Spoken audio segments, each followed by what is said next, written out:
I'm home. The lunch was delicious today, as always. Thank you. As usual, my husband, who had just returned home, placed the tote bag with the lunchbox on the kitchen counter. Welcome back. Dinner will be ready soon, so go ahead and take a bath first. Okay. It was our usual routine. From the tote bag on the counter, I pulled out the square lunchbox. It was empty, neatly eaten. As someone who wakes up at 5 a.m. to make lunch, seeing an empty lunchbox always makes me happy. I smiled to myself, and without thinking much of it, I washed the lunchbox and then finished preparing dinner. Yes, at that moment, I had completely forgotten. I had forgotten that the lunch I had packed for my husband that day was chicken soup. Wait, wasn't it soup yesterday? The next day, while eating the tomato soup my mother had made for lunch, I suddenly remembered. My husband has two lunchboxes, a square one and a lunch jar for soup. I had used the soup jar, but the lunchbox that came back was the square one. Last night, I washed the lunchbox but didn't put it back in the cupboard. This morning, I packed a sandwich in it and handed it to him. I started to feel a bad premonition. I contacted someone and asked them to check on my husband. The result left me speechless, as his actions were far beyond anything I could have imagined. My name is Mary Brown, and I'm 30 years old.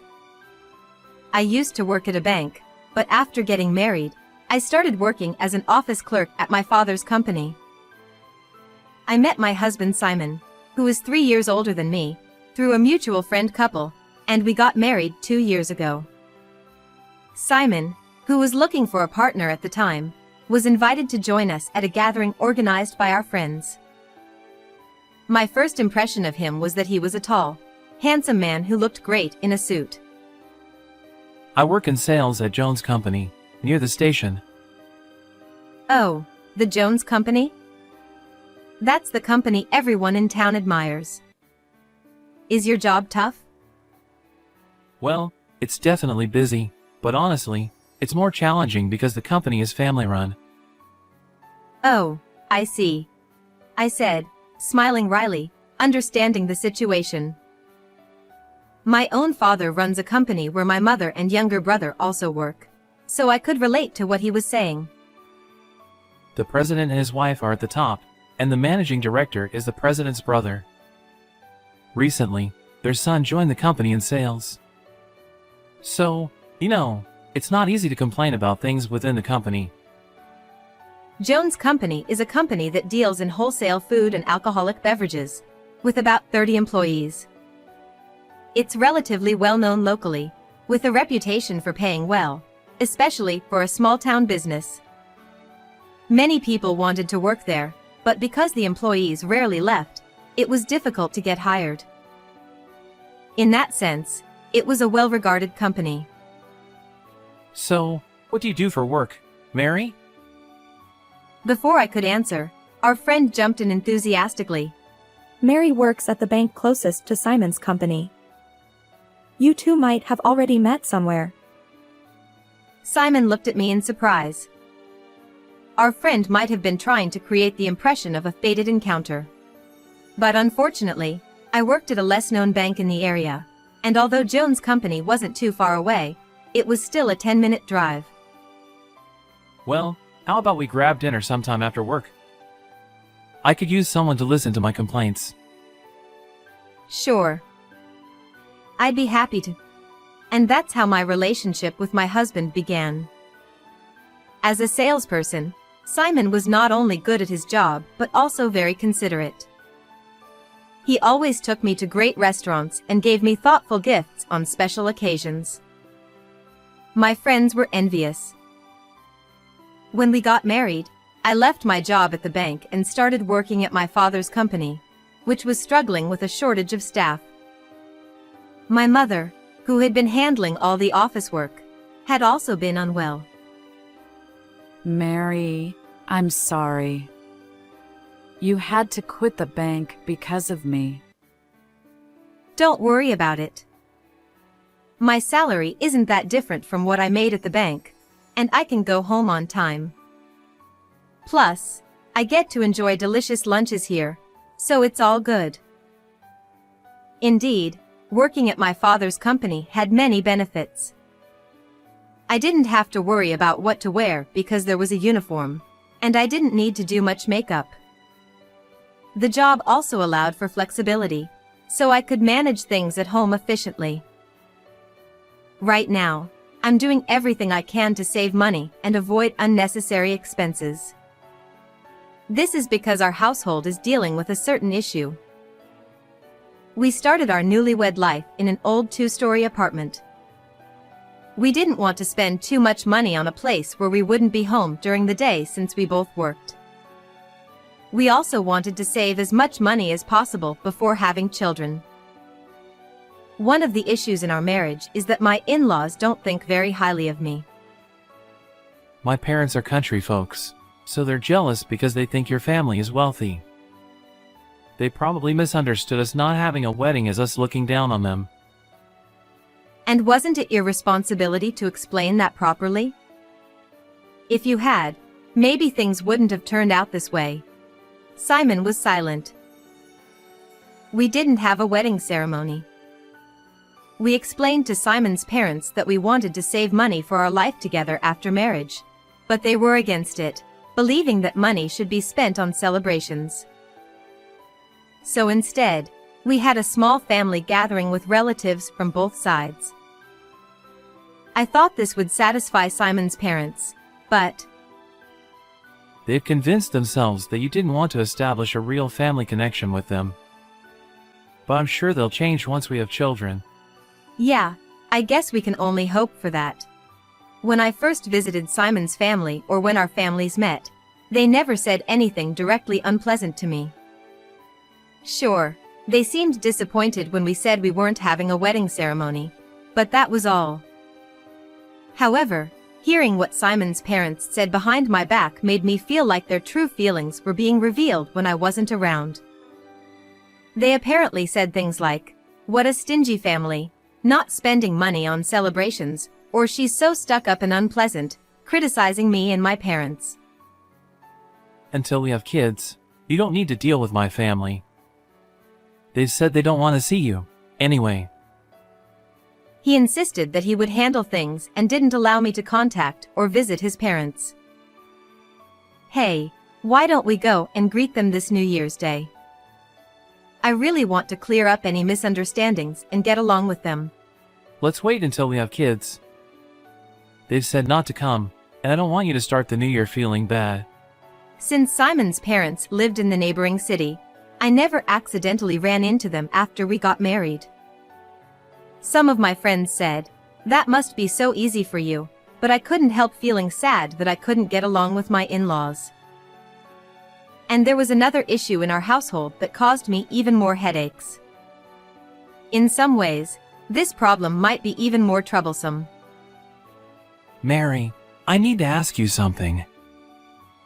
My husband, who had just gotten out of the bath, said hesitantly.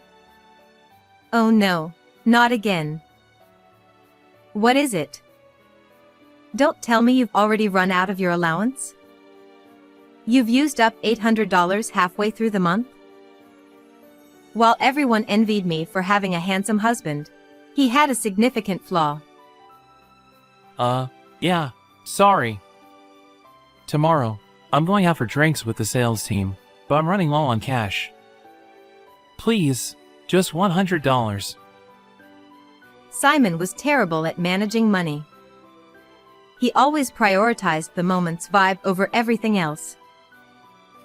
I found a really cool outfit the other day and bought it, and last week, I treated my colleagues to drinks, so now I'm in a pinch. What? You bought clothes? And treated them? Sorry, I just couldn't resist and secretly bought it. But it's super cool. And I couldn't help paying for the drinks. I'm their senior. It would have been embarrassing if I couldn't treat them. Seriously. That's something you do when you can afford it. If you keep throwing money around just to look good, your debt will never go down. My husband loves fashion and can't resist buying something he wants. On top of that, he's a bit of a show-off and uses spending money as a way to relieve stress. As a result, I can't completely tighten the purse strings, and every month, I end up giving him extra allowance. When we got married, Simon had credit card debt and a car loan for the car he had just bought, with monthly repayments exceeding $1,500. He also loved drinking and went out several times a week, living a lifestyle that consumed his entire paycheck. So, of course, he had no savings. I discovered all this when we were discussing our future life together after we got engaged. It'll be fine. I've managed so far, and I'll keep managing. Simon said optimistically. His words made me prioritize paying off his debt over having a wedding ceremony. Simon wanted a wedding ceremony, but I could easily imagine him splurging on unnecessary things just to show off, leading to more wasted money. After some persuasion, Simon finally agreed. Okay, I'll give up on the wedding ceremony. But please, don't tell my parents about my debt. And that's how we settled the matter. Looking back, I probably should have reconsidered getting married at that point. But at the time, I thought, I need to do something to help him. And I was head over heels in love with him. They say love is blind, and it couldn't be truer. It's been 2 years since then. Driven by a sense of duty to repay the debt, I've been living a frugal lifestyle all this time. I've only bought the cheapest clothes and personal items, avoided eating out, and made efforts to make our meals at home as enjoyable as possible. I've also been waking up at 5 a.m. every morning to prepare lunch and take care of household chores. Hey, about my allowance. Since I always go over it anyway, why not just set it to $1,200 from the start? Sometimes, I still get irritated by my husband's short-sighted attitude. Well, let's talk about that once you've managed to stick to a $1,000 allowance. I couldn't afford to let my guard down. Now that 2 years have passed since we got married, the debt has been reduced by half. We've even started to save a little for the new family member we hope to welcome someday. We've been living off my salary, while all of Simon's income, minus his allowance and a bit for savings, has gone toward early debt repayment. Other than the car loan, we should be able to pay off the rest within a year. Once the debt is cleared and we have a child, our problems will be solved. I truly believed that. But little did I know that a betrayal awaited us just around the corner. In this frugal lifestyle, there was one thing I insisted on buying: a lunchbox for my husband. It was a clean and neat square lunchbox, along with a thermal lunch jar for soup. Depending on the day's main dish, I would switch between the two. Today, it's your favorite tomato chili soup. Awesome. Mary, your chili is so good. Buying this lunchbox was definitely the right choice. It keeps everything warm, and it's the best. Although the thermal lunch jar was great on its own, sometimes the square lunchbox was more convenient for packing certain dishes. Since I was asking him to give up eating out, I wanted to make sure he had something he enjoyed for lunch. Lately, we'd been talking more about having children, and I was feeling like we were living a modest but happy life. That was until the day when my husband brought that back home. I'm home. The lunch was delicious again today. Thank you. As usual, my husband placed the tote bag with the lunchbox on the kitchen counter when he returned home. Welcome back. Dinner will be ready soon, so why don't you take a bath first? Okay. It was our usual routine. I pulled out the square lunchbox from the tote bag on the counter. Everything was eaten clean. As someone who wakes up at 5 a.m. every morning to prepare lunch, seeing an empty lunchbox always makes me happy. I smiled to myself and, without giving it much thought, washed the lunchbox and then finished preparing dinner. Yes, at that moment, I had completely forgotten. I had forgotten that the lunch I packed for my husband that day was chicken soup. Wait a minute. Yesterday was definitely soup, wasn't it? The next day, while eating the tomato soup my mother had made for lunch, the thought suddenly struck me. I had used the soup jar, but the square lunchbox was the one that came back. I hadn't returned the washed lunchbox to the cupboard the previous night, and in the morning, I packed a sandwich in it and handed it to him. I started to feel a bad premonition. When I got home, I checked the cupboard where the lunchboxes were kept, and it was empty. What could this situation possibly mean? As I pondered this while preparing dinner, my husband returned home. I'm home.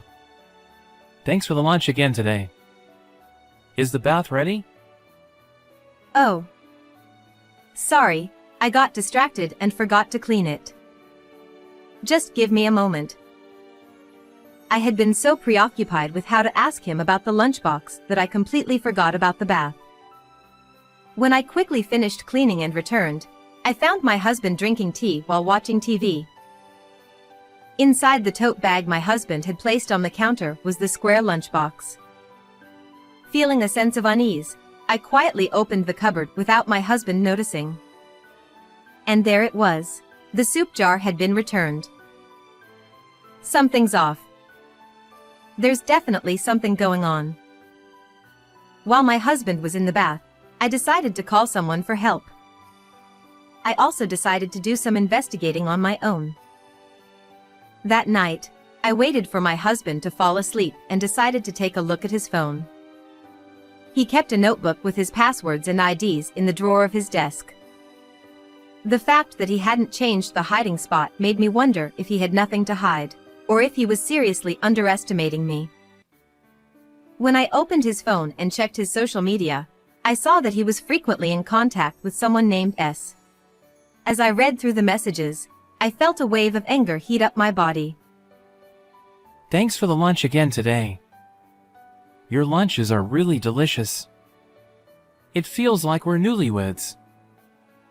Wow, I'm so happy. I can't wait to become your real wife someday. When we get married, I won't cut your allowance for making lunches. S, you're so cute. The ring I gave you looks great on you. I really wish I'd met you before I met her. Just reading the messages, full of heart emojis, made me feel sick to my stomach. I was shocked that there was a woman who would knowingly prepare lunches for a married man. As I scrolled further back, I came across the messages from that day. Simon, I'm so sorry. I wasn't able to pick up the lunchbox today. Was everything okay? No worries. That's why I had you use the same lunchbox. It was supposed to be the soup jar, but she didn't even notice and just washed it. So that's why I hadn't noticed the switch in the lunchbox. I couldn't help but be impressed by how prepared they were, even going so far as to have the same lunchbox. But when I read S's next message, I felt as if my heart had stopped. Your wife is really clueless, isn't she? It's lucky for us, though, she doesn't even notice when we stay over. Make sure to give me lots of love again. Stay over? The realization of his affair hit me like a ton of bricks, and my hands began to tremble. There were even pictures of the two of them, half naked and cozy together, likely taken during a trip. Curious, I scrolled further back through their messages and discovered that S had started making lunches for Simon about 6 months ago. It suddenly clicked. Around the same time last year, Simon had started staying over at his parents' house occasionally. So that's what it was all about. At first, I felt like my head was going to explode with anger. But as I continued to take screenshots and read more, my anger was gradually replaced by a sense of emptiness. It felt as if all the efforts of the past 2 years had been for nothing. Tears began to spill down my cheeks. I loved you. That's why I trusted you, I whispered, trying not to wake my sleeping husband as I sobbed quietly. Even though I felt like I had grown cold, deep inside, my heart was burning with rage. I couldn't forgive Simon for his betrayal. As I methodically sent screenshots of the messages to my own phone, I began to plot how I could drag him down to hell. For the next week, I acted as if nothing had happened, behaving as usual. I never imagined a day would come when smiling at my husband would feel so painful. Still, I couldn't help but wonder where the money for the trips and the ring had come from. I managed my husband's bank statements and credit cards, so how had he done it? A week later, I received a call from the person I had asked for help, and the anger that I thought I had kept under control flared up again. I immediately took the evidence provided by that person and visited my in-laws' house for the first time in 2 years. There, I exposed all of my husband's secrets and informed them of my intention to divorce him. There's no turning back now. The next day at lunchtime, I headed to Joan's company to confront my husband and his mistress. My husband's company had an office next to the warehouse, and I walked confidently through the main entrance with the reception desk. From the reception counter, I could see the entire office. It seemed that most of the employees had gone out for lunch, as only 2 people remained in the office. My husband was eating his lunch while chatting with the woman sitting across from him. "Hello there. Thank you for always taking care of my husband." The moment my husband saw me at the reception desk, his face froze. I walked straight over to him and glanced at the lunchbox on his desk. Hey! What are you doing here? "Oh. I thought I packed your favorite fried chicken today."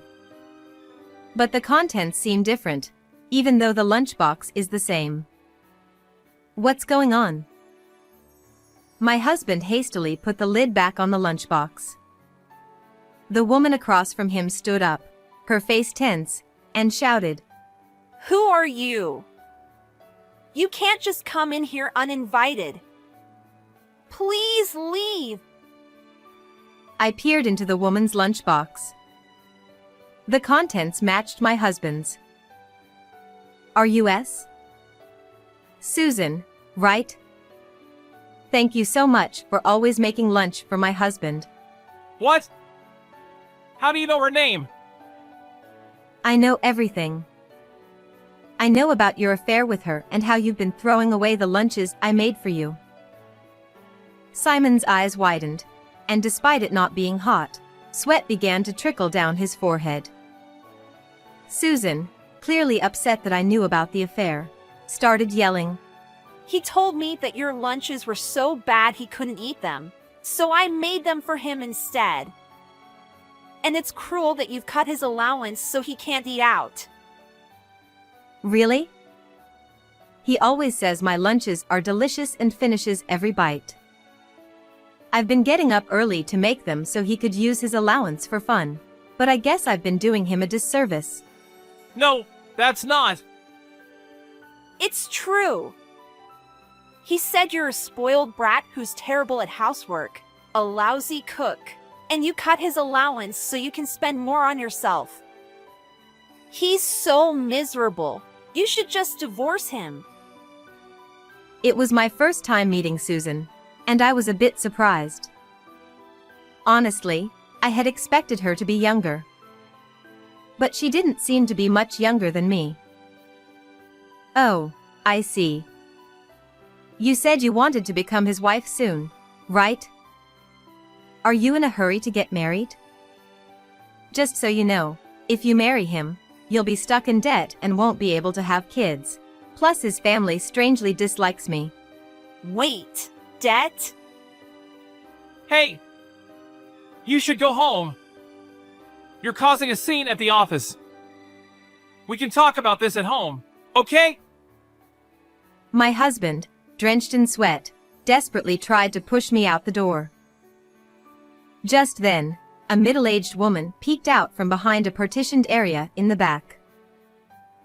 Feel free to take your time and talk it out. It's lunchtime after all. Mary is like a daughter to me, and if needed, I'm willing to testify about what's been going on here. Huh? Daughter? What's going on? I didn't know you two knew each other. The person I had contacted for help was Kathy, the company president's wife. She had been my mother's best friend since their school days and often visited our home when I was little.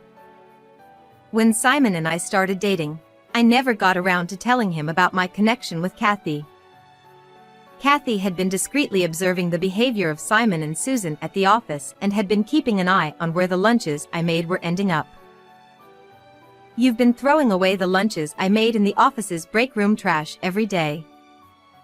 I have a video of it, which I've shown to your parents. What? You showed my parents? Yes, I went to your parents' house yesterday. I exposed all of your secrets. They were shocked to learn that you had been making me out to be the villain while secretly taking money from them. No wonder you didn't want me near your parents. During my visit to my in-laws, they also revealed something surprising. They had been led to believe that I, being from a wealthy family, looked down on them for being poor and didn't want to associate with them. They were also told that I was infertile and that the high cost of treatment was making life difficult. So they had been giving Simon $500 a month. Seems like you've been asking for extra pocket money too. So in total, you've had a $1,500 monthly allowance? And the new clothes you bought were stashed in your parents' closet. Well, that's... Turning to Susan, I asked, Susan, this is who he really is. Do you still want to marry him? I'm divorcing him, so if you want him, I'll happily hand him over with a ribbon on top. No, thank you. What? Why? Wait! Let's not rush into divorce. I was just playing around with her. I promise I'll do better from now on. Please, I'm sorry. I'll make it up to you.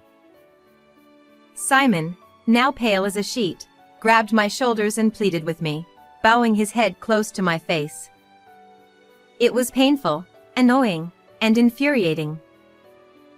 I shook off his hands and shouted, "Shut up. Just get a divorce and pay me the alimony. From now on, you can live alone with your debts." Please, Mary. I can't live without you. How about this? We'll have a baby right away. I promise I won't waste any more money, and I'll be a great dad. I was stunned that he was talking about having a child in this situation. Did he really think that would make me forgive him? I don't want to have a child with you anymore. Go live your life alone. And by the way, don't count on your parents for help anymore. Your dad was furious. He even said he wants the money he gave you back. No way. I don't want a divorce. Please, forgive me, Mary. I'm begging you. He collapsed to the floor and started crying pathetically. Simon, this is what they call no use crying over spilled milk. Too bad. Kathy caught my eye and gave me a sly smile. Trying to hold back my laughter, I nodded slightly to her and then quietly left the company. After that, the divorce with my husband was finalized smoothly, thanks to the cooperation of my former in-laws. I returned the bank accounts and credit cards with remaining debt, and I received the entire amount of the savings we had as shared property. My former father-in-law said, "I'm truly sorry. If we hadn't taken his word for everything and had actually talked things through, the outcome might have been different. No, I should have been more decisive and contacted you sooner. The only regret I have is that I couldn't build a better relationship with my former in-laws. My former father-in-law paid the alimony in a lump sum and said he would also demand repayment of the money he had given my ex-husband. Perhaps out of regret for having spoiled him, my ex-husband was not allowed to live at his parents' house and is now living in an old, low-rent apartment. From now on, in addition to repaying his debt, he will have to bear living expenses that he didn't need to worry about before. At his company, they decided that someone with debts and involved in an office affair couldn't continue working in sales, so he was reassigned to shipping. Kathy told me that he is yelled at every day doing the unfamiliar physical labor in the warehouse.